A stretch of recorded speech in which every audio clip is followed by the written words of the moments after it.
Promoting Positive Affect by Barbara L. Fredrickson. One of Ed Diner's key contributions to social science was to point out that the ratio of people's experiences of positive to negative emotions in daily life predicts their overall levels of subjective well-being. This practice of examining the ratio of people's good to bad feelings, what I term positivity ratios, has proven fruitful in other domains as well. In studies of people's recovery from depression, for instance, Schwartz and colleagues found that in optimal remission, clients' positivity ratios climbed from less than 1:1 to higher than 4:1. In studies of marriage, Gottman found that stable and happy marriages are characterized by positivity ratios of about 5:1, whereas other marriages, those Gottman describes as on a cascade toward divorce, sport positivity ratios that are lower than 1:1. In studies of business teams, Losada found that profitable and well-regarded business teams have positivity ratios of over 5:1 during their business meetings, whereas less profitable and less highly regarded teams have ratios of less than 1:1. In each of these contexts, we see that high ratios of positivity to negativity, ratios near 5:1, are associated with doing well, whereas low positivity ratios, those lower than 1:1, are associated with doing poorly. Another of Ed Diner's key contributions was to highlight that positive and negative affect are not mere opposites. Many consequential asymmetries between these good and bad experiential states exist. Although others have emphasized that bad is stronger than good, Diner and colleagues marshaled evidence for another important asymmetry, that most people are happy and most moments are good. These 2 points reflect what has come to be called the positivity offset, that people's most frequent emotional state is mildly positive. This offset is thought to be an adaptive bias that motivates people to get up in the morning and approach novelty with curiosity rather than fear. Together with the negativity bias, bad is stronger than good, the positivity offset, most moments are good, may help explain why the positivity ratios for doing well and doing badly keep turning up as near 5:1 and 1:1 respectively. If, measure for measure, negative states hold more sway than positive states, then although ratios near 1:1 may represent equal airtime for opposing states, this does not translate into equal impact. Instead, such ratios portend downward spirals toward doing poorly. At the same time, if positive emotions are commonplace, perhaps positivity ratios need to appreciably exceed people's typical positivity offsets to trigger upward spirals toward doing well or optimal functioning.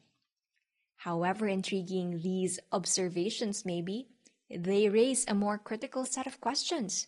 What is so special about positive states? How and why do they, in the right ratios, forecast optimal functioning? Do positive emotions simply track and mirror personal successes? Or, as Diner and colleagues have asked more recently, might positive affect also lead to success?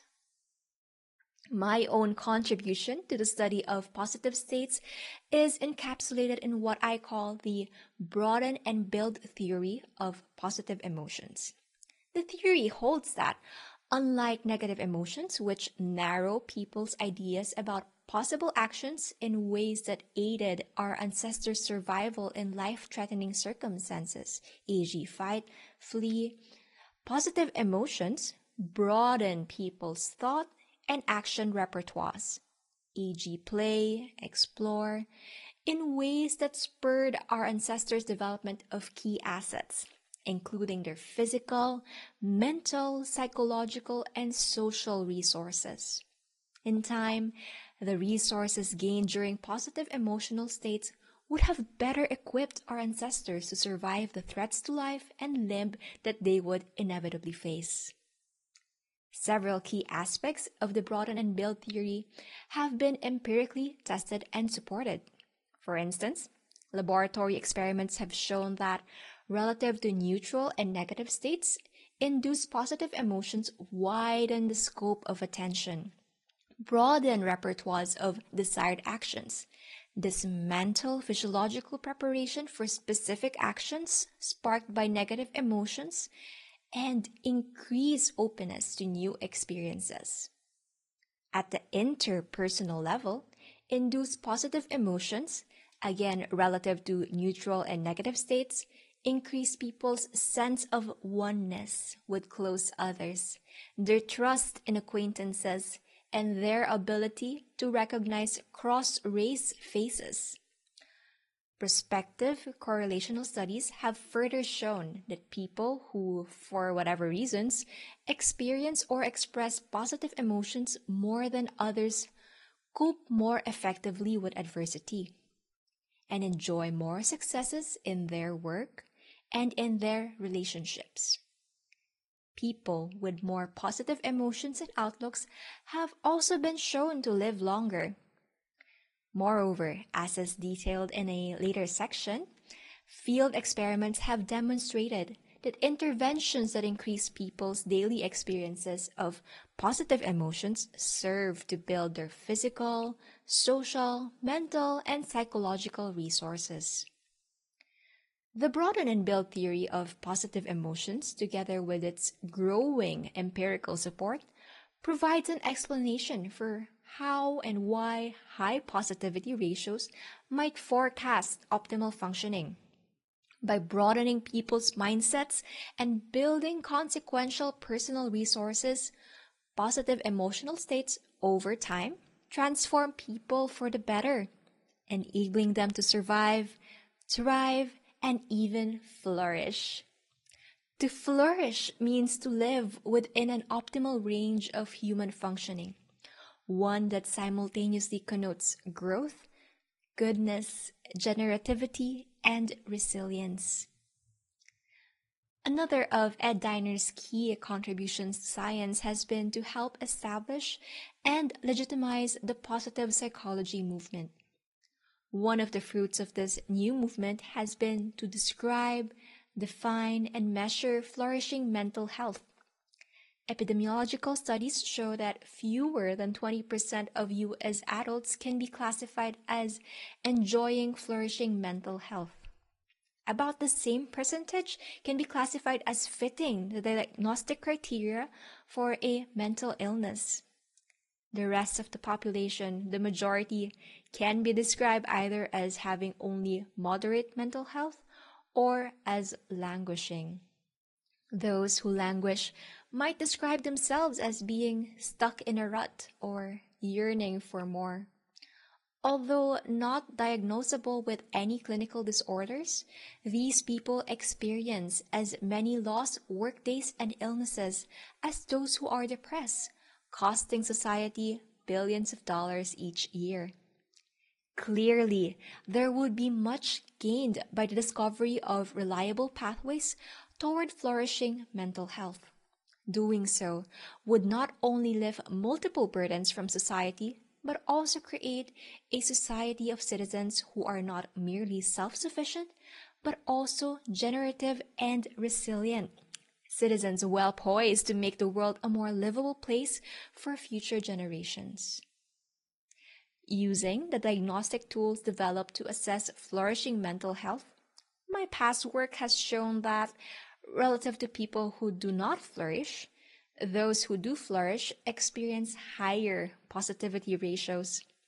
Moreover, there appears to be a particular threshold or tipping point within people's positivity ratios, above which flourishing mental health and other good outcomes become much more probable.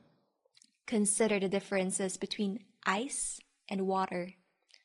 Whereas ice is solid, rigid, and immobile, water is flowing, flexible, and dynamic. Yet, despite these stark differences, to change one into the other simply requires a change in temperature. As the ambient temperature rises above 0 degrees Celsius, rigid ice melts into flowing water. Water undergoes a second phase state change at 100 degrees Celsius, changing this time from liquid to vapor. The differences between not flourishing and flourishing may show similar properties. Our recent findings suggest that as people's habitual positivity ratios rise above about 3 to 1, they may leave behind stagnant states of languishing and begin to enjoy the more complex, dynamic, generative, and resilient states of flourishing mental health. Likewise, if people's habitual positivity ratios exceed about 11 to 1, they may experience diminished generativity and resilience. Above that upper bound, negative experiences may be so infrequent that people lose their credibility as connected to reality. Just as water in its liquid state exists within a range of temperatures bounded by 0 degrees and 100 degrees Celsius, so do many humans exist within a range of positivity ratios in their flourishing states, bounded by 3:1 and 11:1. Across multiple samples, I have found that individuals classified as flourishing have positivity ratios above 3:1 but less than about 11:1, whereas those who are not flourishing have positivity ratios below 3:1. Although the upper boundary of flourishing positivity ratios has yet to be tested empirically, the wide disdain associated with the label Pollyanna suggests that people intuitively recognize that an upper boundary on credible positivity exists. So, as Ed Diner has long held, people's positivity ratios appear to be inextricably tied to their subjective well-being. My most recent theory and evidence, detailed in the American Psychologist, illuminates the possible nature and dynamics of this important tie. Increasing positivity ratios. If increases in people's positivity ratios might help them escape languishing and attain flourishing, like rising temperatures can melt ice into water, then it behooves us to learn ways to reliably augment people's positivity ratios. The rest of this chapter is devoted to this important topic. Changing people's emotional habits is a tall order, akin to moving a river. Although possible, it is not something done on a whim or without tremendous and continued effort.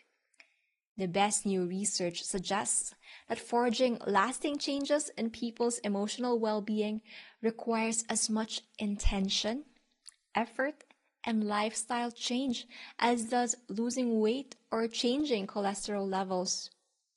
As with many change efforts, multiple paths toward the goal are possible. A core implication of conceptualizing people's well-being and prospects for flourishing in terms of a ratio of positive to negative affect is that there are 3 overarching possibilities by which to increase a ratio. Either increase the numerator, decrease the denominator, or both. The principle of the negativity bias, bad is stronger than good, assures that efforts to decrease the denominator hold great promise. Even so, the goal should not be to reduce all forms of negativity. Negative emotions are often appropriate and useful. It is, for instance, appropriate and even adaptive to mourn following a loss, or to resonate on anger to fight an injustice. Recall, too, that positivity ratios greater than about 11:1 may no longer predict flourishing mental health. One implication of this upper boundary is that negative affect is, in fact, a necessary component of flourishing mental health. Yet, at times, people's emotional habits can intensify, or prolong aversive feelings far beyond their usefulness. Rumination, for one, is a mental habit that can prolong feelings of sadness and increase a person's odds of falling prey to depression. Fortunately, the entire toolbox of cognitive behavioral therapy developed over the last decades is available to help people reduce their experiences of negative affect.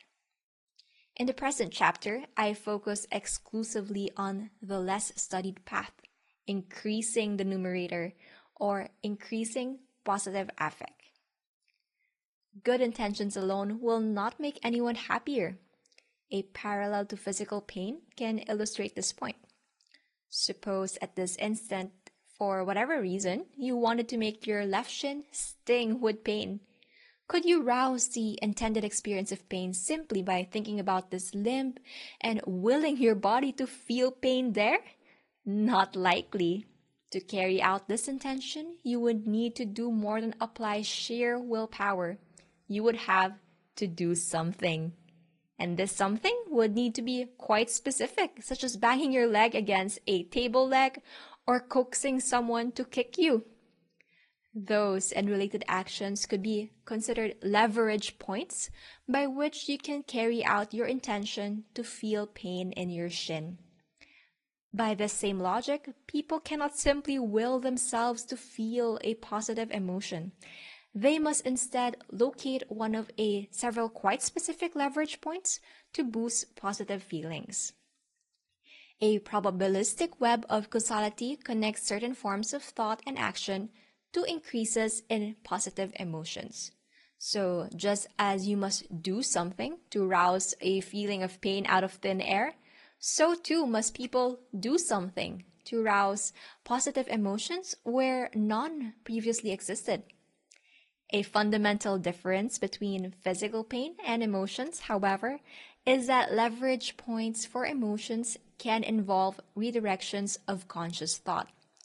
This means that you can think something in addition to do something to rouse positive emotions. The close causal ties between people's patterns of thoughts and their subsequent emotional experience were introduced and tested within appraisal theories of emotion and later refined and applied within cognitive behavioral therapies for affective disorders. A core assumption within these approaches is that changing the course of people's emotions requires that they change their course of thinking. This is as true for increasing positive emotions as it is for decreasing negative emotions.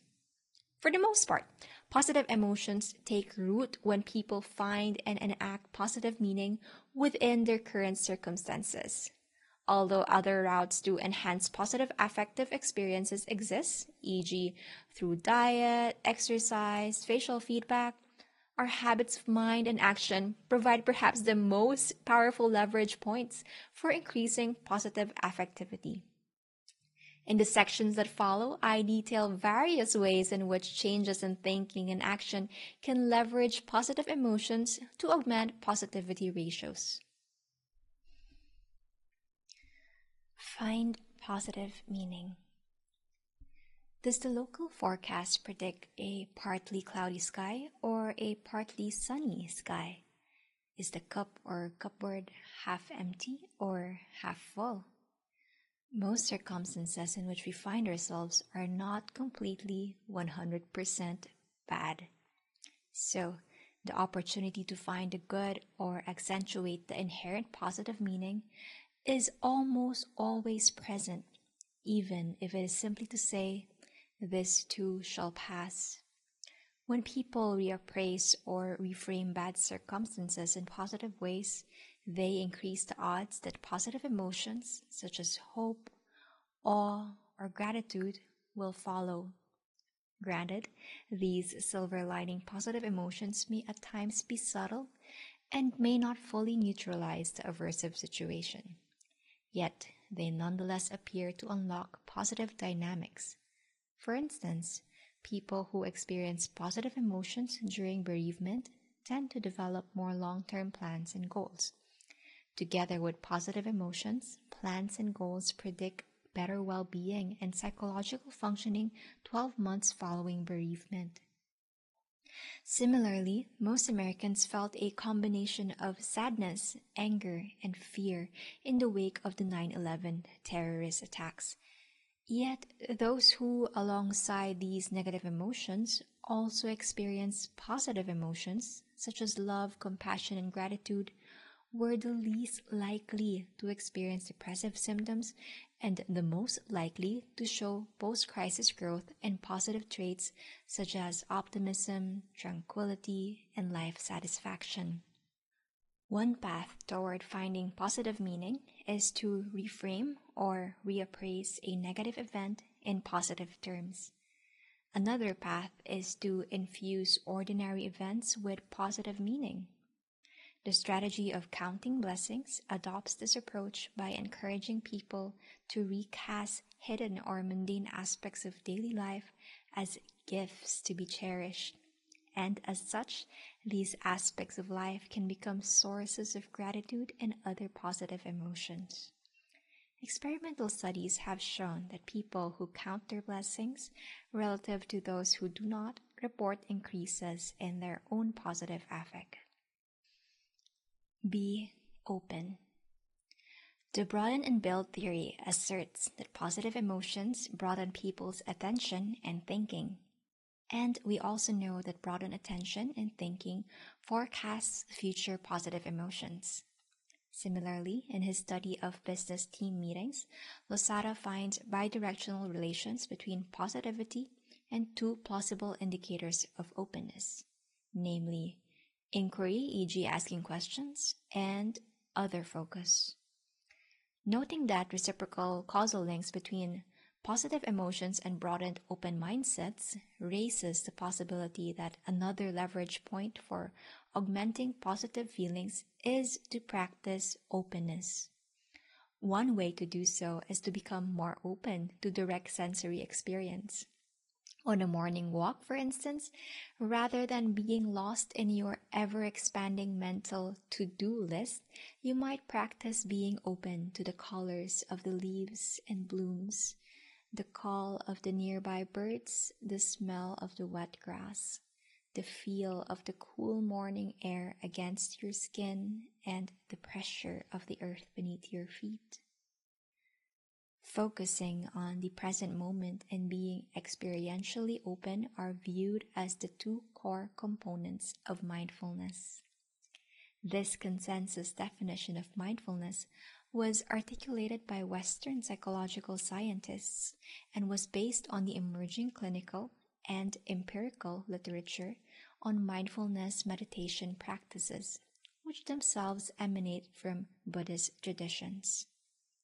The first component of mindfulness, focusing on the present moment, involves self-regulation of attention. Unpacked further, effective self-regulation of attention requires both 1. Sustained attention to maintain awareness of current experiences and a chosen focal object, often the breath, and 2. Attention switching, to return attention to the focal object once an arising thought, feeling, or sensation has been acknowledged. The second component of mindfulness, being open to experience, involves cultivating an orientation of curiosity and acceptance about the arising contents of consciousness. In this manner, thoughts, feelings, and sensations that may surface are not viewed as disruptions to be suppressed in favor of the focal object, but instead acknowledged, appreciated, and allowed to pass. Mindfulness then characterizes a wider, more accepting perspective on present experience than is typical. Mindfulness training through meditation and other practices can thus be conceptualized as a skillful means of cultivating the broad-minded attentional state that is produced automatically during positive emotional states. Would increasing openness to experience through mindfulness training or other means increase positive emotions? Might it not also increase negative emotions? Certainly, all experiences to which people might open themselves are not pleasant. During that morning walk, for instance, you may suddenly discover animal excrement on your shoe or in your hair. Creating openness to experience will not selectively augment positive emotions. Even so, cultivating an open, accepting stance toward negative experience can diffuse emotional distress. To illustrate, consider once again that animal excrement and imagine the effective difference between thinking to yourself, shit, versus shit happens. Intentional efforts to be open to experience are hypothesized to improve people's tolerance for negative emotions and diffuse the reactivity and intensity of aversive states. But let's return to positive emotions. Why might we expect increased openness to increase positivity? One key is to consider the natural topography of good and bad experiences. We know from Diner's work on the positivity offset that unpleasant experiences are relatively rare, which is part of the reason why negative events rivet our attention. As such, when people open themselves to experience, those experiences are likely to reflect this inherent positivity offset. So, depending on people's immediate circumstances and habitual positivity ratios, increasing openness to experience is highly likely to increase the experience of positive emotions and thereby increase positivity ratios. Being open and mindful can also expand people's awareness such that they recognize features of their environment that had previously gone unnoticed. For instance, being open and mindful can increase awareness of oneness and interconnectedness, both with other people and with the natural world. Such perceived oneness can, in turn, inspire the self-transcendent positive emotions of awe, gratitude, and compassion. By intentionally cultivating openness, people can find the good even within the bad. With high openness, for instance, that animal excrement on your morning walk might be transformed into a reminder that you are just one of many creatures co-experiencing that particular stretch of earth, and begin to draw out your fascination and awe and even your gratitude and amusement. The link between openness and the ability to discover the good within the bad can be illustrated by an often cited Zen meditation that goes something like this. A farmer's horse ran away. His neighbors say, "Such bad luck." The farmer says, "Maybe." The next week, the farmer's horse returns with several other horses. His neighbors say, "What wonderful luck!" The farmer says, "Maybe." A few days later, the farmer's son tries to ride one of the new horses and is thrown and breaks his leg. "Ah, such bad luck!" the farmer's neighbors cry out. "Maybe," said the farmer. A short time later, the ruler of the country comes to recruit all young men to join his army for battle. The son with his broken leg is left at home. "What good luck that your son was not forced into battle," celebrated the neighbors. The farmer said, "Maybe." Whereas this parable might imply that every bad experience is matched by a good one and vice versa, we know empirically, again from Diner's work on the positivity offset, that most events and experiences are in fact at least mildly pleasant. So, in the end, as people increase their openness, positivity is likely to accrue in greater abundance than negativity. Is the logic of this link between openness and positivity borne out empirically? The evidence to date is scant but nonetheless suggestive. One study, for example, used an experience sampling technique to compare two groups of mindfulness meditators. The groups were defined by their level of meditation experience. Advanced meditators, N equals 24, had practiced Vipassana for 3 years or more, with at least 10 days of formal retreat experience each year, and showed advanced skill level on a self-report measure of meditation experience. Beginning meditators, N equals 19, had less experience, on average about 1 year, and lower skill levels. The two groups carried electronic pagers for 5 days, which signaled them at random between 2 and 5 times a day. When signaled, they completed a specially designed experience sampling form. Comparing the culled experiences of these two groups revealed that the advanced meditators, those more skilled in mindful, open attention, reported experiencing more positive affect, more active affect, as well as more self-awareness and acceptance. Did greater openness directly account for this difference?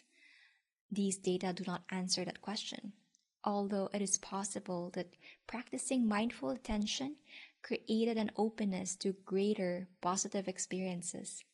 It is also possible that the advanced meditators perceived more success and delight in their meditation practice, and that these greater positive emotions reduced their threshold to experience further positive emotions. Plus, it is important to note that the two groups were not randomly assigned, and so the direction of causality cannot be determined.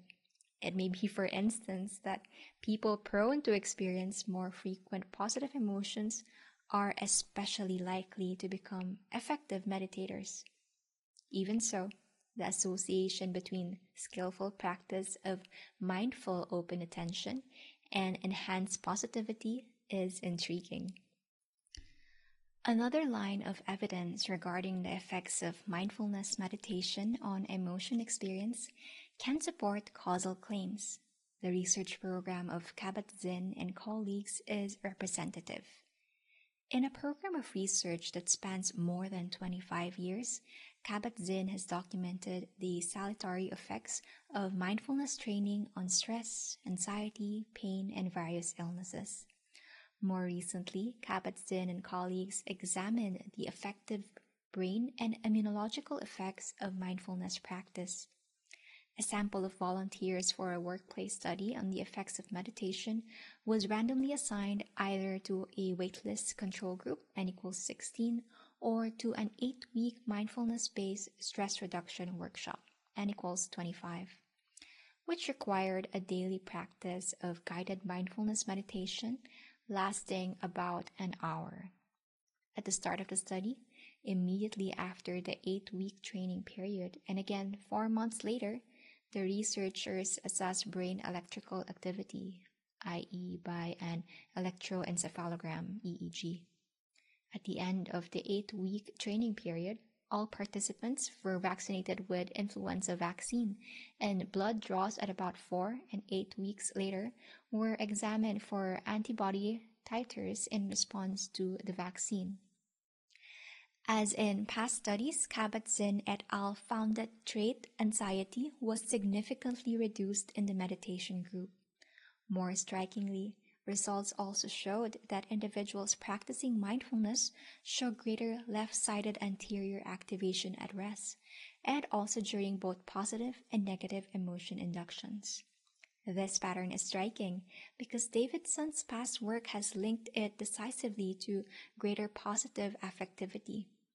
The meditation group also showed greater increases in antibody titers to the influenza vaccine, and this salutary immune response was correlated with the magnitude of left-sided anterior brain activation. So, even though self-reports of positive affect did not change as a result of the mindfulness intervention, asymmetric brain activation and immune function changed in a manner indicative of increased positivity. A third approach to testing the connection between openness and increased positivity is illustrated by a recent study from my laboratory.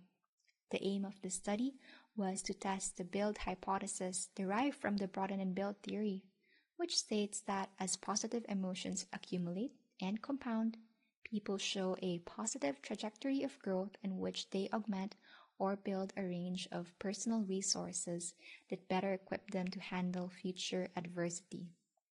The resources so gained may be physical, e.g., health, sleep quality, psychological, e.g., resilience, optimism, social, e.g., closeness, support given or received, and or mental, e.g., mindfulness, savoring. To test this hypothesis, we sought an intervention that would selectively increase people's positive emotions over the course of several weeks. We chose to test the effects of a loving kindness meditation practice, a cousin to mindfulness meditation. Like mindfulness meditation, loving kindness meditation emanates from ancient Buddhist mind training practices. Each practice involves quiet contemplation in a seated posture, often with eyes closed and an initial focus on the breath. Yet, whereas mindfulness meditation aims to train a person's attention toward the present moment, loving kindness meditation aims to train a person's emotions toward warm, tender, and compassionate feelings. The practice, as we studied it, is akin to guided emotional imagery. Individuals are first asked to focus on their breath and their heart region and to contemplate a person for whom they already feel warm, tender, and compassionate feelings, e.g., their child or a close loved one. They are then asked to extend these warm feelings to themselves. As the practice continues, they are also asked to radiate these warm, tender, and compassionate feelings to others. First, to a few people they know well, then to all their friends and family, then to all people with whom they have a connection, and finally to all people and creatures of the earth. By radiating warm feelings to an ever-widening circle of others, the practice of loving kindness meditation cultivates not only positive emotions, but also openness or broad-minded attention. According to the broaden and build theory, these two experiential consequences go hand in hand. To test the effects of loving kindness meditation on positive emotions and positive trajectories of growth, we recruited a sample of about 200 working adults to participate in a workplace wellness program described as a workshop on stress-relieving meditation. We randomly assigned participants to either a waitlist control group or a 6-week meditation workshop. Before the workshop began, we assessed participants' mental health and personal resources. Mental health was conceptualized as degrees of flourishing using Keyes measures. Personal resources included physical, e.g., sleep quality, psychological, e.g., trait resilience, social, e.g., self-other overlap, and mental, e.g., mindfulness domains. Over the next 8 weeks, while those assigned to the meditation group attended the workshop and initiated a daily practice of meditation, all participants, including those in the waitlist group, reported their emotion experiences daily. We assessed 10 distinct positive emotions, i.e., amusement, awe, contentment, compassion, joy, gratitude, hope, interest, love, and pride, and 8 distinct negative emotions, i.e., anger, contempt, disgust, embarrassment, fear, guilt, sadness, and shame. At the close of the study, approximately 10 days after the last workshop session, we again assessed participants' mental health and personal resources. Analysis of the daily emotion reports revealed that, beginning in week 3 and persisting through the end of the study, participants in the meditation group, compared to those in the waitlist control group, reported more intense experiences of a wide range of positive emotions. No significant group differences emerged for the experience of negative emotions. These data document that loving kindness meditation practice succeeds at selectively increasing positivity and therefore provides a critical manipulation check in this study. What happened when we augmented people's daily experiences of positive emotions in this manner? The build hypothesis states that as positive emotions increase, people accrue and build personal resources, which in turn enhances their overall mental health. This hypothesis not only predicts group differences in improved resources and mental health favoring those in the meditation workshop, but it also predicts that increments in people's resources account for, i.e., mediate, the association between their increased positive emotions and their enhanced mental health. We found support for each of these predictions. First, significant group differences emerged across a wide range of resources, including one physical resource, sleep quality, and one psychological resource, i.e., trait resilience, two social resources, i.e., self-other overlap, and social support given, and three mental resources, mindfulness, the ability to savor the future, and implicit incremental theories. Each significant effect reflected greater gains in the targeted resource within the meditation group. Second, group differences emerge on our index of increased flourishing, with those in the meditation group showing significantly larger gains. Finally, a test of meditation following the Kenny et al. Guidelines confirmed that an aggregate measure that reflected all evident resource gains mediated the association between increased positive emotions and enhanced mental health. In other words, practicing loving kindness meditation reliably augmented people's daily experiences of positive emotions, and those increases in positive emotions, in turn, accounted for gains in a wide range of personal resources, ranging from sleep quality to resilience and mindfulness. These resource gains, in turn, elevated signs of flourishing mental health. These data provided the first experimental evidence for the build hypothesis. They not only tell how to augment positivity, but also underscore the consequential downstream effects of doing so. The design of this initial study on the effects of loving kindness meditation does not allow us to pinpoint the active ingredients within this particular meditation practice. Further studies are needed to do so. The active ingredient may be the pleasantness of the emotions induced.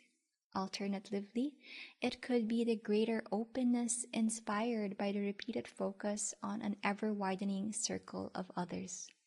Yet, knowing that positive emotions and open, broad-minded thinking co-occur and mutually reinforce one another from the perspective of the broaden and build theory, a both-and view of active ingredients may prove more viable than an either-or view. Positivity and openness may by nature coexist. Teasing them apart may not even be possible. Whichever attribute or attributes of the loving kindness practice emerge as most critical, the larger test of the build hypothesis stands on solid ground. Experimentally induced positive emotions accounted for gains in resources, which in turn accounted for gains in flourishing mental health. Although meditation, be it mindfulness, loving kindness, or both, may be a skillful way to increase openness, it is not the only way. Another route may be to reduce certain habits of mind that tend to constrain and compartmentalize experience.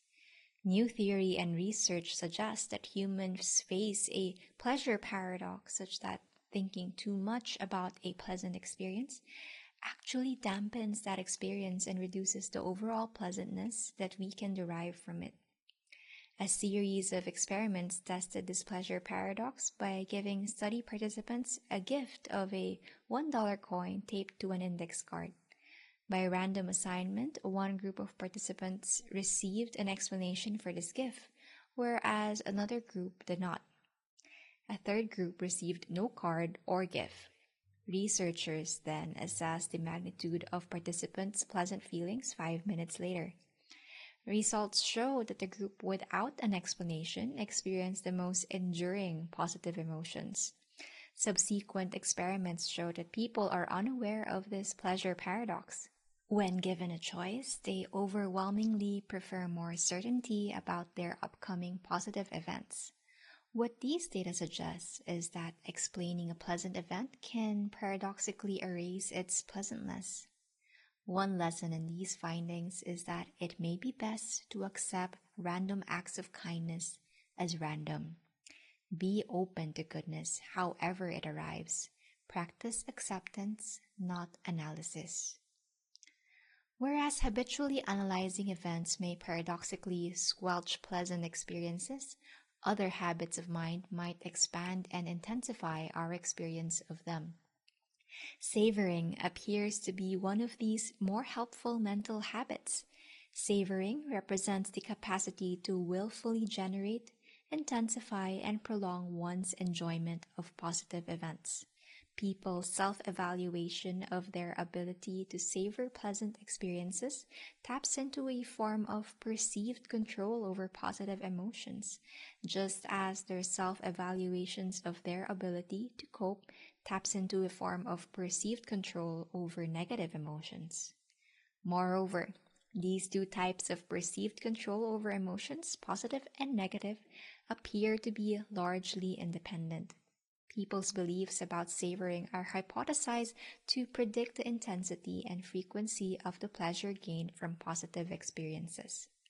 One study measured 3 aspects of people's savoring beliefs: their self-evaluations of their ability to savor, 1, future pleasant events, 2, present pleasant events, and 3, past pleasant events.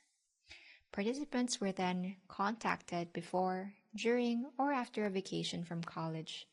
Bryant's savoring beliefs inventory showed predictive, convergent, and discriminant validity in that the relevant subscale best predicted behaviors and affect more strongly than did the subscales with other 2 temporal orientations. The research on savoring suggests that perhaps beyond merely accepting goodness, we should relish it, deeply appreciating each facet of its pleasantness.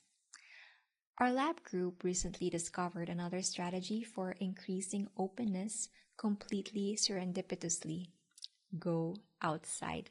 More precisely, go outside in good springtime weather. A former student of mine, Matt Keller, was keenly interested in the effects of weather on mood, as any Texas native transplanted to Michigan might be. He examined the extant literature and was surprised to learn that the mood-boosting quality of good weather was judged to be an old wives' tale unsupported by empirical evidence. Keller reasoned that perhaps the persistent null finding could be attributed to people's limited exposure to the weather. A fact of modern life is that people are largely insulated from direct exposure to the weather, spending an average of 93% of their time indoors. Noting this, Keller predicted an interaction between good weather and time spent outside on people's mood.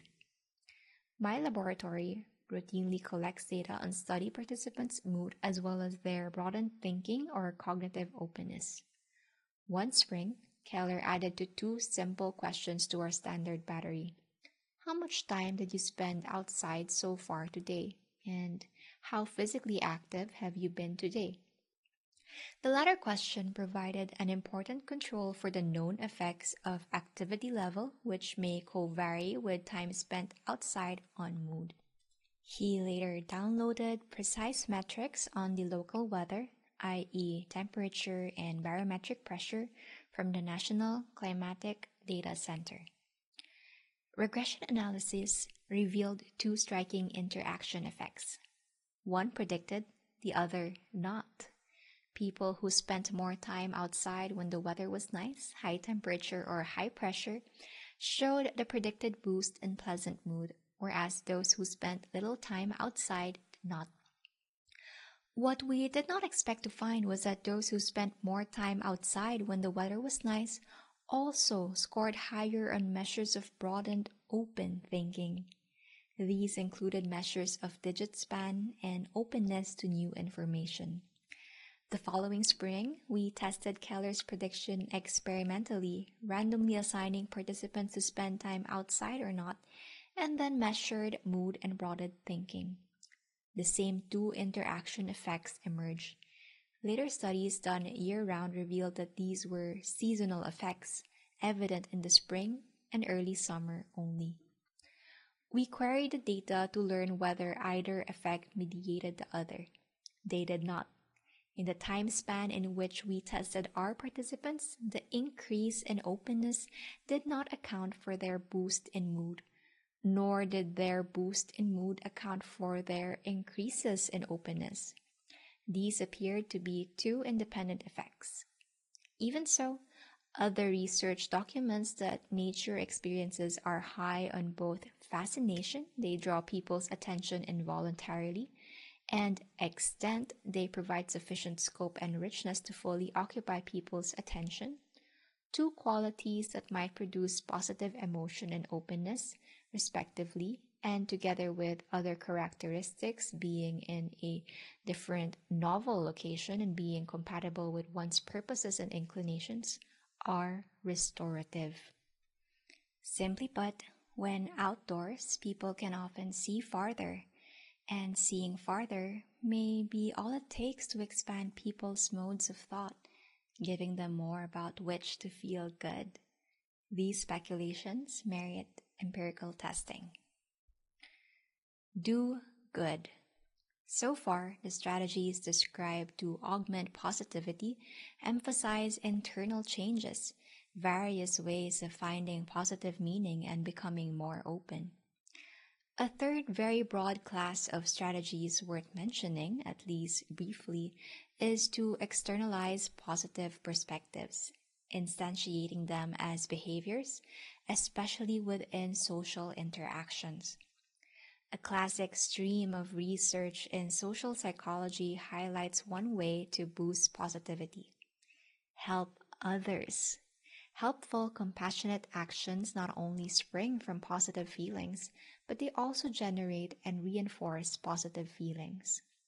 More recent studies report that the happiest people show more kindness to others relative to those who are less happy, and that subjective happiness increases when people increase their focus on their own acts of kindness. That is, the habit of counting one's own kindnesses may function a bit like counting one's blessings. Each strategy has been shown to boost positive affect.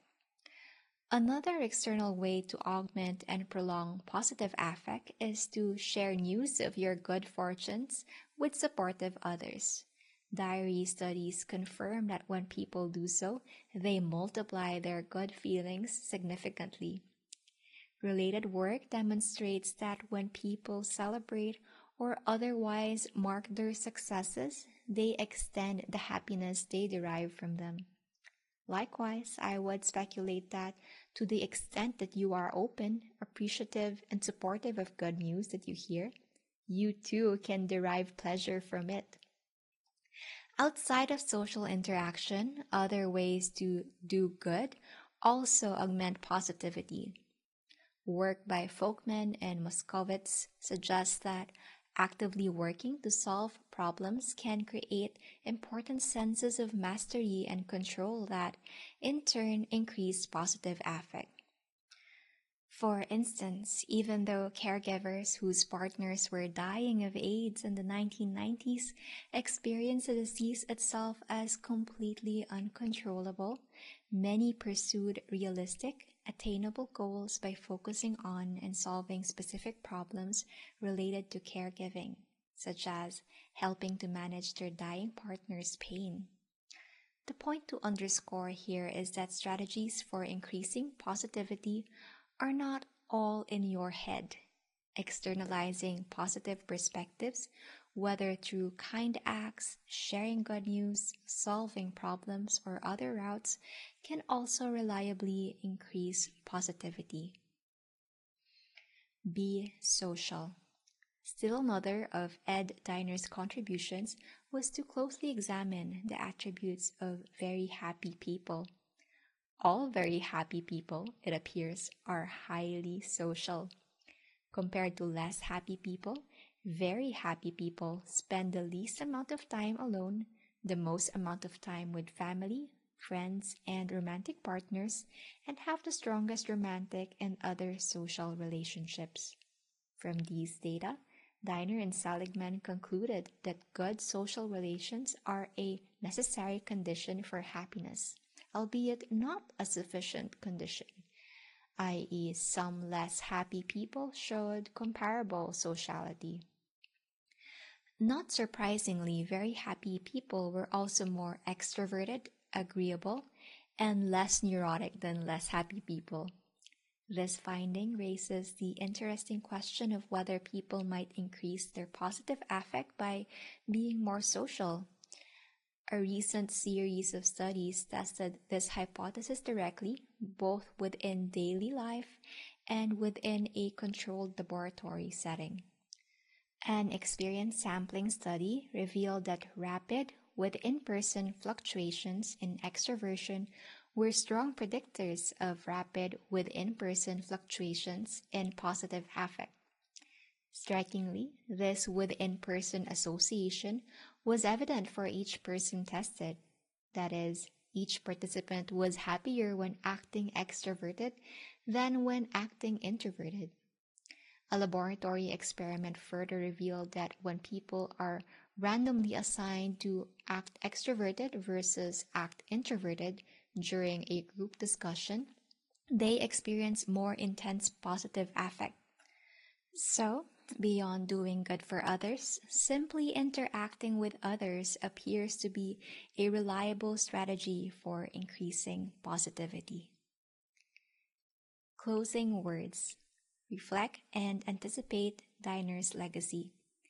This volume aims to detail the latest social science and subjective well-being, a field that would hardly exist without Ed Diner's major contributions and steering influence. The aim of this chapter was to describe a set of pathways for augmenting subjective well-being by increasing the ratio of people's pleasant to unpleasant experiences. Furthering the practical application of the science of subjective well-being, Ed Diner has recently advocated for a national well-being index.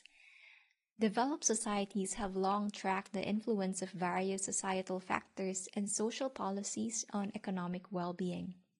It is time to look beyond money. As the data and the Beatles say time and again, money can't buy love or peace, joy, or any other lasting indicators of subjective well-being.